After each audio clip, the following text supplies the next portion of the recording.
Kenapa orang-orang Romawi, Persia, musyrik, orang kafir yang lain itu kalah perang dengan umat Islam? Di antara sejarahnya kenapa? Di samping mereka bertakwa kepada Allah, tapi cara perangnya itu diatur sama Allah. Rapi, sebelum berangkat dipersiapkan barisnya rapi rapat. Itu yang tidak dimiliki sama orang-orang kafir. Orang kafir sapu enak. Ketika baris, tapi kadang nggak rapi.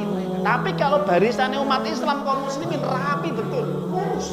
Makanya sampai Umar bin Khattab itu sebelum memberangkatkan pasukannya itu sampai beliau menunjukin lurus. Kalau sampai tidak lurus dipukul sama Umar bin Khattab. Jadi itu sampai seperti itu cara ngatur perangnya. Makanya disitulah kata Allah SWT seperti bangunan yang kokoh.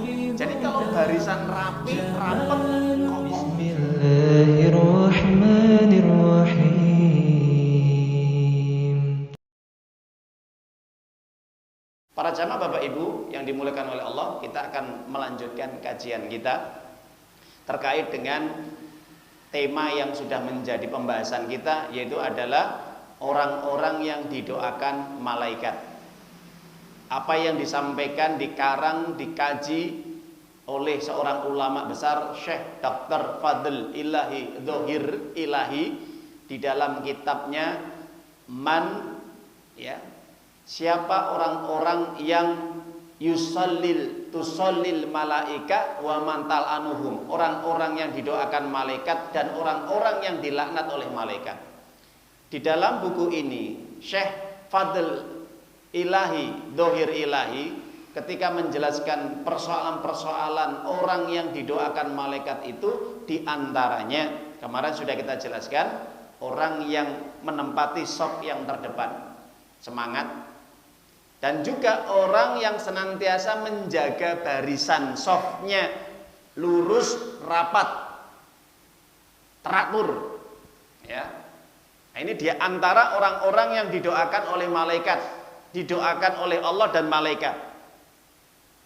Dijelaskan dalam hadis Imam Ahmad, Al-Hakim, dan juga Ibnu Majah, Ibnu Hibban, dari Ibunda Aisyah radhiyallahu taala anha, Rasulullah sallallahu alaihi wasallam bersabda, "Innallaha wa malaikatahu yusalluna 'alal ladina yasilu sufuf."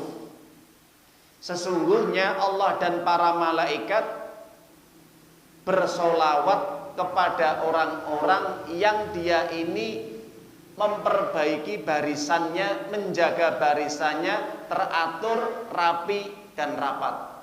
Masya Allah. Nah, akan kita kaji ya. Di antara keistimewaan, kebahagiaan, dan keutamaan orang yang didoakan oleh para malaikat adalah mereka ketika sholat menghadap Allah sang penciptanya betul-betul memperhatikan barisannya. Jadi enggak sakarpe dhewe lek bahasa Jawa ini. Urusan sholat aja diatur. Kok bisa ya Ustadz ya? Masya Allah. Jangankan ke urusan sholat. Ini urusan sholat kan urusan yang aman, nyantai, ya, dan tidak kondisi genting loh ya. Nah, sekarang akan kita jelaskan lagi. Sampai urusan perang saja itu diatur sama Allah. Pernah dengar surat Shaf? Ada nggak surat Shaf? Ada nggak? Ada. Surat As-Saff. Bapak Ibu nanti di rumah dibuka surat yang ke-61. 61. Itu Allah menjelaskan tentang surat As-Saff. Jadi di situ Allah ya meletakkan surat As-Saff. Surat yang ke-61, ayat yang keempat. Jadi intinya itu ayat yang keempat. Ya. Makanya dinamakan surat As-Saff, di mana intinya ayat yang keempat. Allah Subhanahu wa taala berfirman, "Innallaha yuhibbul ladina yuqatiluna fi sabilihi shaffan." Ingat, shaffan. Ka'annahum bunyanun marsus. Apa artinya Bapak Ibu? Sesungguhnya Allah mencintai Orang-orang yang berperang di jalannya itu dengan cara yang rapi dan teratur ketika berbaris sebelum perang. Seperti apa? Bangunan yang kokoh. Masya Allah. Urusan perang diatur. Para jamaah Bapak Ibu yang dimuliakan oleh Allah. Kenapa orang-orang Romawi, Persia, musyrik, orang kafir yang lain itu kalah perang dengan umat Islam? Coba. Di antara sejarahnya kenapa? Di samping mereka bertakwa kepada Allah, tapi cara perangnya itu diatur sama Allah. Rapi. Sebelum berangkat dipersiapkan barisnya rapi rapet. Itu yang tidak dimiliki sama orang-orang kafir. Orang kafir itu sak wenake wis. Ya ketika baris tapi kadang nggak rapi mereka. Tapi kalau barisannya umat Islam kaum muslimin rapi betul, lurus. Makanya sampai Umar bin Khattab itu sebelum memberangkatkan pasukannya itu sampai beliau menunjuk ini, ayo lurus. Kalau sampai tidak lurus dipukul sama Umar bin Khattab. Ya. Jadi itu sampai seperti itu cara ngatur perangnya. Makanya disitulah kata Allah SWT seperti bangunan yang kokoh. Jadi kalau barisan rapi, rapet, kokoh dia. Makanya sampai ada film itu ya, orang-orang Eropa, orang Barat itu ketika mau perang itu mereka barisannya rapat betul. Ketika diserang atau diobrak-abrik itu nggak mampu mereka karena rapat betul. Dengan tebengnya, dengan senjata tombaknya itu, mereka nggak bisa jebol barisan karena rapi kuat betul. Nah, ternyata ini sudah diajarkan sama umat Islam. Jadi kalau film-film itu, kalau jenengan lihat film perang ya, kolosal, film-film kerajaan itu, mereka itu rata-rata mengambil referensinya dari umat Islam. Makanya umat Islam perang sampai 70 kali itu nggak kalah-kalah. Insya Allah. Nggak pernah kalah. Nabi perang 70 kali itu nggak pernah kalah. Mungkin kalah tapi oleh Allah dikasih kemenangan. Itu para jamaah Bapak Ibu. Ya. Para jamaah Bapak Ibu dimuliakan oleh Allah. Ketika ayat ini turun, dijelaskan dalam hadis Imam Ahmad dari Abu Sa'id Al-Khudri radhiyallahu anhu. Apa kata Rasulullah sallallahu alaihi wasallam? Salasun yadhakullah ilaihim. 3 golongan manusia yang Allah itu tertawa. Allah itu tersenyum. Allah itu ridho. Kepada siapa? 1. Ar-rajulu yaqumu minal lail. Orang yang dia semangat untuk sholat malam. Itu 1. Ya. Allah itu tersenyum melihat hambanya itu, dia itu senang berdiri untuk sholat malam, aktif sholat tahajud. Jadi orang yang gemar sholat tahajud itu adalah orang-orang yang ditertawakan atau dibuat senyum. Ya, Allah itu membuat mudah senyum kepada seorang hamba tadi dan ridho dia. Itu 1. Yang kedua, wal qaum idza safu lil qital. Orang yang ketika dia mau berperang, dia berbaris rapi, rapat. Ketika mau maju menghadapi musuh, teratur seperti bangunan. Itu Allah tersenyum, ridho. 2. Yang 3, wal qaum idza safu lis shalah. Orang ketika dia mau sholat menghadap Allah, rapi barisannya, lurus, rapat. Masya Allah. Itu Allah ridho dan tersenyum. Jadi selama kita sholat, ya tadi kita maghrib atau seterusnya, kalau kita mengikuti sunnah-sunnah Rasul, petunjuk Nabi, itu membuat kita ini menjadikan Allah itu senang, ridho, tersenyum. Jadi kalau kita sholat menghadap Allah, Allah itu melihat kita. Ya, Ustaz, bagaimana senyumnya Allah? Ya itu dalam sholat kita nggak tahu. Barang gaib. Yang penting Allah memberikan kabar kepada Nabi kalau ada hambanya yang dia sholat menghadapnya dengan barisan yang rapi, itu Allah tersenyum. Ya. Para jamaah Bapak Ibu yang dimuliakan oleh Allah, maka orang yang merapikan, meluruskan barisan shaf itu akan mendapatkan keutamaan. Tidak saya sebutkan keutamaannya, minimal 3. Kalau kita sebutkan nanti nggak selesai nanti, ini waktunya nggak cukup. Yang pertama, orang yang dia ini ketika sholat dalam kondisi rapat, lurus, teratur barisannya, Allah dan para malaikat itu mendoakan, memuji, menyanjung. Ya, itu disanjung sama Allah. Seperti anak kalau disanjung sama orang tua seneng nggak? Jelas seneng. Seperti murid kalau dipuji sama gurunya seneng nggak? Seneng.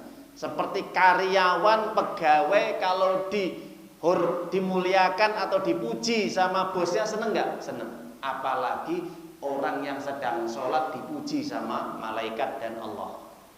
Satu. Kedua, ketika orang sholat menjaga barisan shafnya dengan rapi, lurus, rapat, mulai kanan, ujung kiri, lurus, rapat, teratur, maka itu akan menjadikan apa? Sholatnya sempurna.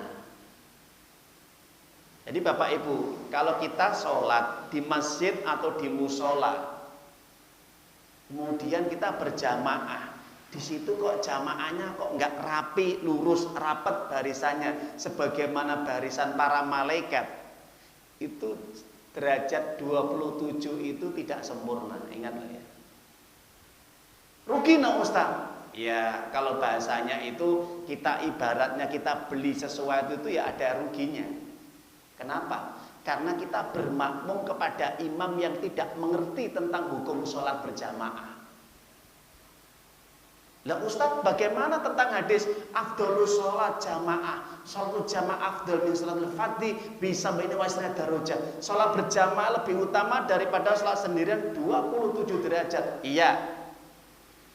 Hadis ini berlaku bagi mereka yang sholatnya sempurna. 27 derajat itu akan didapatkan pahalanya kalau aturan-aturannya dipakai. Satu, yang jadi imam itu yang fasih baca Qur'annya. Dua, ketika sholat tumakninah dan khusyuk. Tiga, ketika mau sholat imam merapikan, meluruskan barisannya dan jamaahnya juga teratur rapi, lurus barisannya. Ini akan memperoleh 27 derajat. Kalau tidak, bisa jadi mungkin kurang daripada itu, bahkan bisa setengahnya. Kenapa? Karena ini tidak diamalkan. Rugi kan? Rugi. Yang terakhir, yang dua tadi bisa menyempurnakan sholat kita. Makanya Nabi mengatakan apa? Sawu sufufakum fa inna taswiyatas shafi min tamamis sholat. Lurus, rapat barisan kamu ketika sholat, mulai takbir pertama sampai selesai rakaat terakhir tetap lurus, rapat, teratur. Itu sempurna pahalanya nanti. Yang terakhir apa Bapak Ibu? Supaya kita ini sholat tidak kumpul dengan setan. Kok bisa Ustadz sholat dengan setan? Di mana setannya? Di samping kita.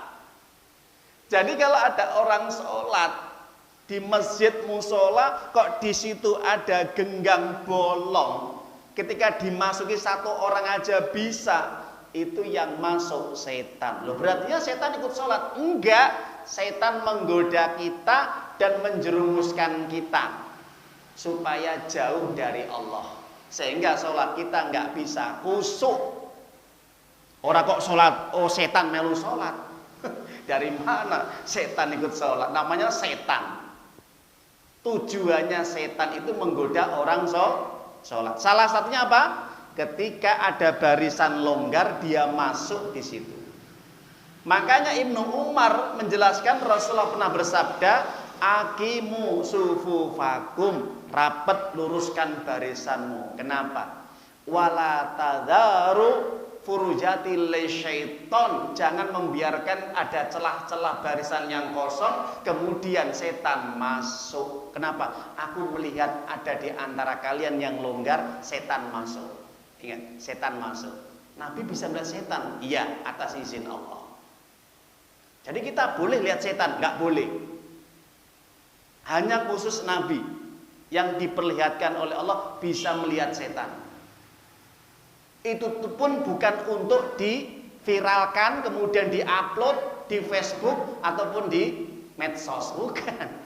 Nabi bisa melihat setan untuk menjelaskan bahayanya strategi setan untuk menyesatkan manusia. Ingat, terutama di dalam sholat. Bukan kok orang bisa lihat setan kemudian di syuting dapat subscribe yang banyak, pengikutnya banyak. Enggak, supaya dia terkenal. Oh, bisa nangkep setan, bisa melihat setan. Indigo ini perlu diruqyah. Jadi kalau ada orang sekarang bisa melihat setan, perlu diruqyah. Ingat ya. Nah, itu. Jadi yang ketiga ini, orang kalau sholatnya betul-betul rapi, lurus, maka dia akan terhindar dari bisikan dan godaan syaitan. Baik para jamaah Bapak Ibu, itu yang kita sampaikan pada kesempatan malam hari ini. Semoga ini bisa memberikan manfaat yang besar kepada kita semuanya, sehingga kita semakin mengerti dan paham tentang Al-Quran dan Sunnah, sehingga dengan kita ini bisa semakin ringkas, cepat, mudah untuk masuk surga selama kita belajar dan ngaji. Ya, kita punya ilmu, insya Allah kita akan tahu tentang hukum-hukum yang akan kita jalankan. Barakallahu fikum, semoga bisa menambah iman tauhid kita dan juga amal ibadah kita kepada Allah. Semoga kita tetap istiqomah sampai kita meninggal dunia. Amin ya rabbal alamin. Kita tutup majelis ini dengan bacaan hamdalah. Alhamdulillahirabbil alamin. Subhanaka Allahumma wa bihamdika asyhadu an la ilaha illa anta astaghfiruka wa atubu ilaik. Assalamualaikum warahmatullahi wabarakatuh. Ya ayyuhalladzina amanu